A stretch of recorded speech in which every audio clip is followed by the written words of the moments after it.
हर गांव में ऐसे ही अमृत सरोवर बन सकते हैं। पिछला जो सरोवर था वह समाजवादी पार्टी की सोच का सरोवर था, और आज जो पटवाई गांव का अमृत सरोवर है यह भारतीय जनता पार्टी की सोच का सरोवर है। और यही तो रामपुर के साथ भी हुआ। रामपुर अपनी इस प्रतिभा के लिए जाना जाता था। रामपुर के हस्तशिल्पियों ने वैश्विक स्तर पर अपनी एक पहचान बनाई थी, और रामपुर की हस्तशिल्प को जब हम लोग याद करते हैं तो यहां पर मुझे याद है कि यहां पर एप्लिक वर्क और जरी पैच वर्क का जो कार्य होता था, धातु के तारों को गूंथ करके यहां पर मोती व रंगीन पत्थर को उसके साथ गूंथ करके कपड़ों में उसको कढ़ाई के माध्यम से अंकित करने का कार्य कितना बेहतरीन कला थी। आज वैश्विक मान्यता उसको प्राप्त हो रही है। इन सभी हस्तशिल्पियों का हम अभिनंदन करते हैं। रामपुर की हस्तशिल्पी को सरकार आगे बढ़ाने का काम किया। हम बचपन में थे, सुनते थे, अलग अलग जगह उत्तर प्रदेश के अंदर तो अलग अलग जनपद के हापुड़ के पापड़, रामपुर के चाकू, अलीगढ़ के ताले, आगरा का पेठा, ये सब उत्तर प्रदेश को एक पहचान दिलाती थी। लेकिन रामपुर का चाकू बड़ा कमाल का था।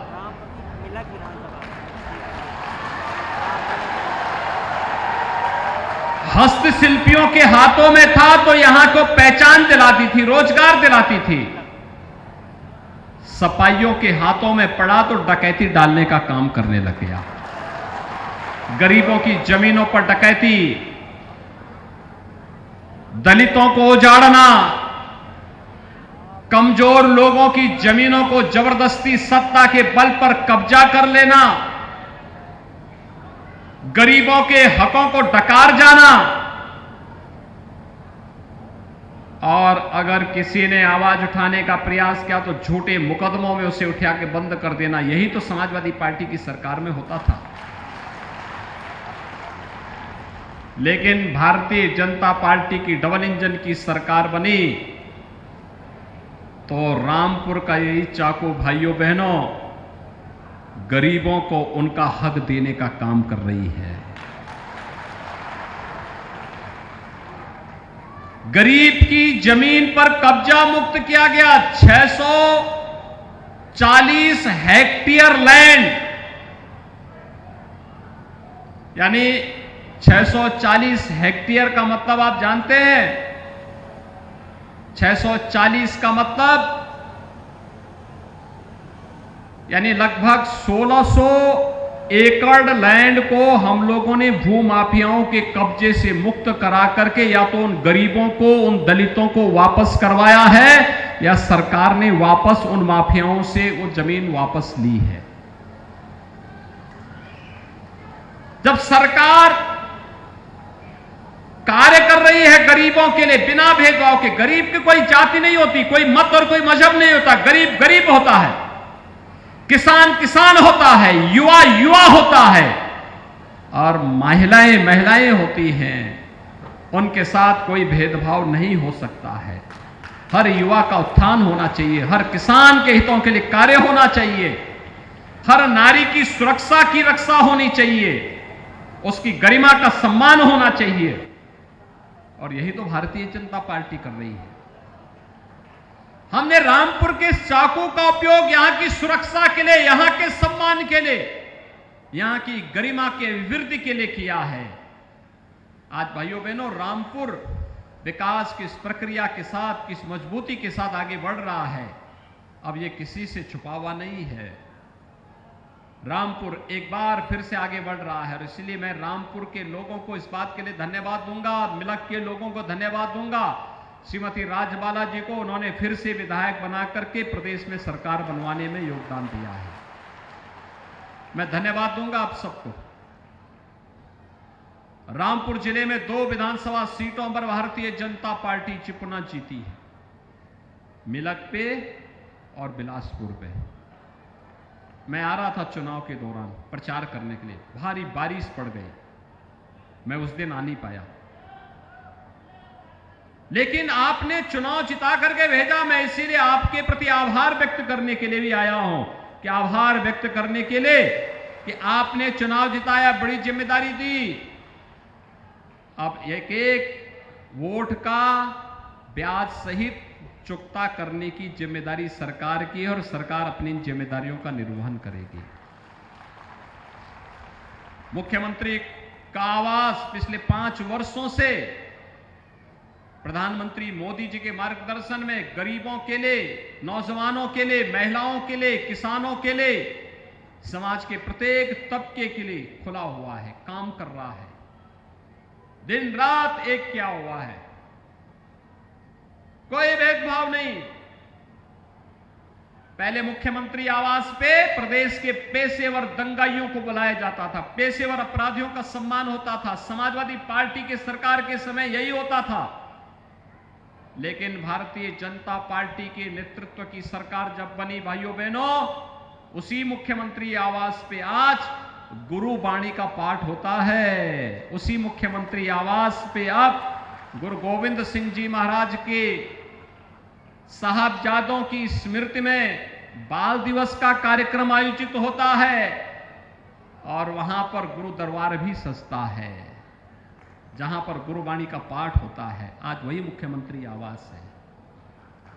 आज वहां पर प्रतिभाओं का सम्मान होता है, कभी युवाओं का, कभी नारी गरिमा के सम्मान का, कभी व्यापारी और उद्यमियों का, कभी किसानों का। इनके सम्मान का केंद्र आज मुख्यमंत्री आवास बना हुआ है।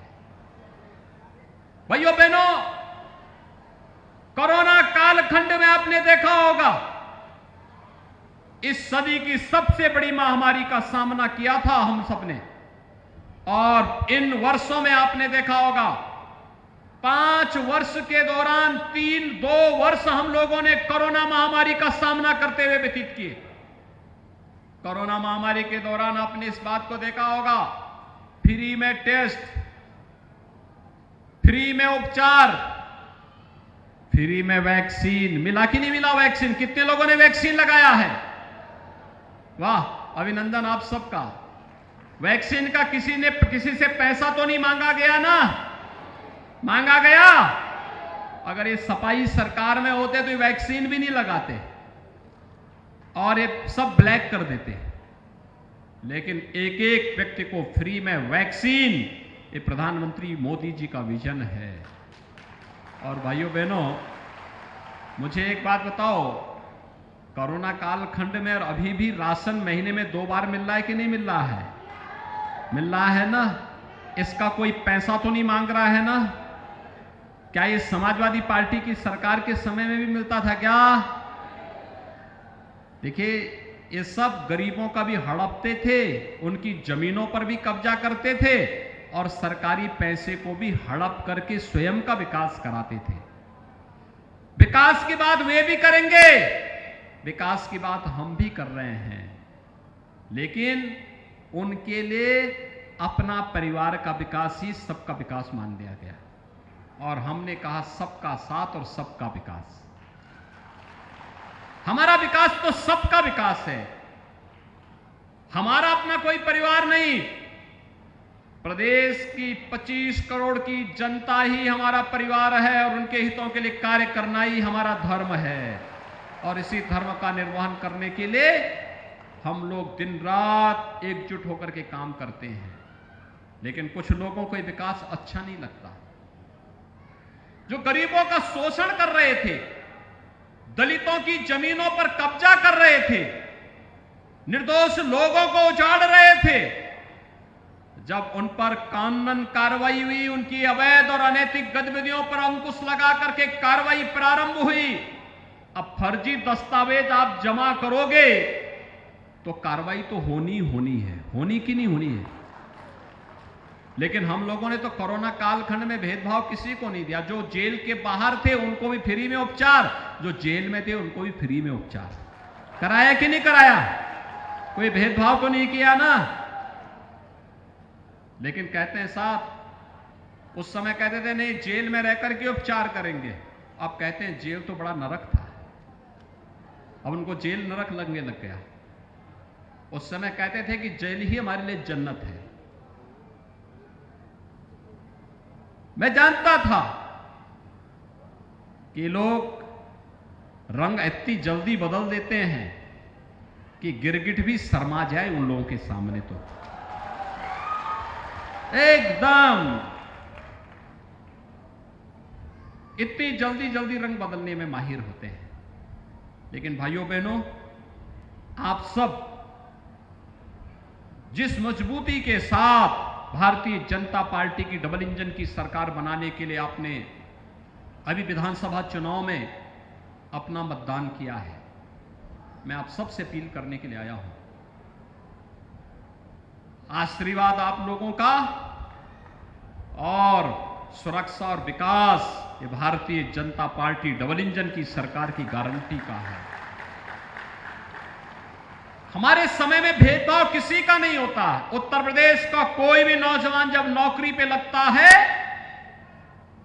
तो उत्तर प्रदेश का नौजवान वो होता है। हमारे लिए किसी व्यक्ति, किसी जाति, किसी मत, किसी मजहब, किसी क्षेत्र, किसी भाषा, किसी परिवार का मायने नहीं रखता। हमारे लिए लगता है उत्तर प्रदेश का नौजवान है, उत्तर प्रदेश का विकास करेगा। उत्तर प्रदेश के लिए इसकी प्रतिभा और इसके जज्बे के साथ, अपने जज्बे के साथ जब कार्य करेगा, उत्तर प्रदेश का विकास करेगा। और यही कारण है 5 वर्ष में 5 लाख नौजवानों को हमने सरकारी नौकरी दी। 1,61,00,000 नौजवानों को हम लोगों ने निजी क्षेत्र में निवेश करवा करके रोजगार और नौकरी के साथ जोड़ा। और 60 लाख परंपरागत उद्यमियों को भी रोजगार और उनके उद्यम को प्रोत्साहित करके बैंकों के साथ जोड़ करके उन्हें भी प्रोत्साहित करने का काम किया। इतने बड़े पैमाने पर रोजगार और नौकरी उत्तर प्रदेश में कभी नहीं आई। और हम आभारी हैं प्रधानमंत्री मोदी जी के। देश के नौजवानों को अगले 1.5 साल के अंदर 10 लाख नौजवानों को अग्निवीर बना करके देश की सेना, पैरामिलिट्री और पुलिस बल में सेवा का बेहतरीन अवसर उनके द्वारा देने की जो कार्रवाई प्रारंभ हुई है, इसका हाथों हाथ स्वागत किया जाना चाहिए। लेकिन विपक्ष है कि मानता नहीं, वह कहीं न कहीं फिर गुमराह करने में लग गया है, गुमराह कर रहा है। मुझे एक बात बताओ, जो लोग राष्ट्र की संपत्ति को नुकसान पहुंचा रहे हैं, क्या वे सेना में जाने लायक हैं क्या? उन्हें सेना में और पुलिस बल में जाना चाहिए क्या? सेना में राष्ट्रभक्त जाता है, राष्ट्र की संपत्ति को नुकसान पहुंचाने वाला नहीं जाता है। लेकिन विपक्ष नौजवानों को गुमराह करने का काम कर रहा है और इसीलिए देश की जनता बार बार देश के नौजवानों के भविष्य के साथ खिलवाड़ करने वाले इन विपक्षी दलों को बार बार सबक सिखा रहा है। उत्तर प्रदेश की जनता ने तो अभी दिया है। कांग्रेस केवल 2 सीट तक सीमित रह गई है। समाजवादी पार्टी भी धीरे धीरे करके अब सिकुड़ती जा रही है। लोकसभा चुनाव आते आते समाजवादी पार्टी की भी यही दुर्गति होने वाली है। और भाइयों बहनों, अन्य दलों का भी कोई पुरसा हल नहीं। मेरी आप सबसे यही अपील है, भारतीय जनता पार्टी सुरक्षा और विकास के मुद्दे पर आपके साथ में है। डबल इंजन की सरकार आपके हितों के लिए कार्य कर रही है। उद्योग लगाने के लिए हो, नौजवानों के रोजगार के लिए हो, सुरक्षा के लिए हो, गरीबों के लिए आवास की सुविधा हो, या फिर गरीबों के लिए उज्ज्वला योजना का कनेक्शन हो, गरीबों के लिए राशन हो, नौजवानों के लिए रोजगार हो, या नौजवानों को स्मार्ट नौजवान बनाने के लिए 1 2 करोड़ नौजवान को टैबलेट और स्मार्टफोन देने की कार्रवाई सरकार इसको मजबूती के साथ आगे बढ़ाने का काम कर रही है। हर नौजवान के उन्नयन के लिए सरकार काम कर रही है। और भाइयों बहनों, ये चुनाव जैसे खन्ना जी कह रहे थे, जबरदस्ती थोपा गया। फिर जनता ने 5 साल के लिए किसी व्यक्ति को भेजा था चुन करके। अब उनके कारनामे ऐसे थे कि उनको चुनाव के बाद से लगातार जेल में रहना पड़ा। कारनामे उनके दुरुस्त होते तो जेल में क्यों रहना पड़ता। और फिर विधानसभा में चले गए तो लोकसभा के लोगों को छुट्टी कर दी, उन्होंने छोड़ दिया। उनको क्या नैतिक दायित्व था, क्या नैतिक साहस है कि वे आपके पास आके वोट मांग सके। कोई नैतिक बल नहीं होना चाहिए। लेकिन भाइयों बहनों, हम आए हैं आपके पास एक सामान्य कार्यकर्ता को लेकर के, एक किसान परिवार के एक सामान्य कार्यकर्ता को लेकर के, कि भारतीय जनता पार्टी किसी परिवार की पार्टी नहीं है। भारतीय जनता पार्टी किसी खानदान की पार्टी नहीं है। भारतीय जनता पार्टी जनता की पार्टी है। जनता जनार्दन के आशीर्वाद से बनी हुई पार्टी है। एक सामान्य कार्यकर्ता प्रधानमंत्री बनता है, एक सामान्य कार्यकर्ता मुख्यमंत्री बनता है, एक सामान्य कार्यकर्ता मंत्री बनता है, एक सामान्य कार्यकर्ता सांसद भी बनता है, विधायक भी बनता है। और इसलिए एक सामान्य कार्यकर्ता को आज प्रत्याशी के रूप में हम सब आपके पास लेकर के आए हैं। श्री घनश्याम सिंह लोधी भारतीय जनता पार्टी के प्रत्याशी के रूप में रामपुर लोकसभा सीट पर भारतीय जनता पार्टी ने आपके बीच आपको दिया है। और भाइयों बहनों, मेरी आप सबसे अपील है, कम समय मिला है श्री घनश्याम सिंह लोधी को आपके बीच में प्रचार करने के लिए। एक बार चुनाव जिता करके भेजिए। और मैं घनश्याम सिंह लोधी से कहूंगा कि वह केवल संसद सत्र के दौरान संसद में रहे, अन्यथा जो 1.5 साल 2 साल का कार्यकाल इनको मिल रहा है, 1.5 साल 2 साल केवल रामपुर लोकसभा सीट के गांव-गांव और घर-घर जाकर के जनता जनार्दन के प्रति आभार व्यक्त करें। लखनऊ आने की भी आवश्यकता नहीं। मिलक के लिए राजबाला जी हैं, बिलासपुर के लिए बलदेव सिंह ओलख जी हैं, और बाकी ये मेरे पास भेजते रहे, यहाँ के जिला पदाधिकारी हमारे पास भेजते रहे। हम लोग वो सभी विकास के कार्य यहां के लिए देंगे जिन विकास कार्यों की आवश्यकता इस रामपुर जनपद के लिए होगी। रामपुर को माफियाओं को रौंदने के लिए नहीं छोड़ेंगे। रामपुर को अराजकता का अड्डा नहीं बनने देंगे। रामपुर विकास की नई ऊंचाइयों को प्राप्त करेगा और इसी का आह्वान करने के लिए मैं आपके पास आया हूं। घनश्याम सिंह लोधी जी को भारी मतों से विजयी बनाने के लिए जाएंगे सब लोग। भाइयों बहनों, आज शाम को प्रचार बंद हो जाएगा। आज शाम अब से लेकर के परसों सुबह तक मतदान प्रारंभ होने तक आपके पास घर घर जाने का अवसर प्राप्त होगा। कुल मिलाकर के 1.5 दिन भी नहीं है। इन 1-1.5 दिनों में श्री घनश्याम सिंह लोधी के लिए 5-5 परिवारों में जाएंगे। 5-5 परिवारों का दायित्व अपने साथ ले लीजिए कि 5 परिवार का दायित्व मैं लूंगा और उन 5 परिवारों के पास कमल के फूल को लेकर के भी जाऊंगा और समय पे मतदान करने की अपील के लिए भी जाऊंगा। सभी तैयार हैं? दोनों हाथ उठा करके मेरे साथ बोलेंगे। दोनों हाथ उठा करके सभी लोग तैयार हैं? तो मेरे साथ बोलेंगे, भारत माता की, भारत माता की, भारत माता की। नमस्कार, मैं हूं मानक गुप्ता। अगर आपको हमारा ये वीडियो पसंद आया हो तो इसे लाइक और शेयर जरूर करें। और हां, हमें सब्सक्राइब और फॉलो करना ना भूलें ताकि आप देश और दुनिया की कोई खबर मिस ना करें। तो जुड़े रहिए हमारे साथ और देखते रहिए न्यूज़ 24।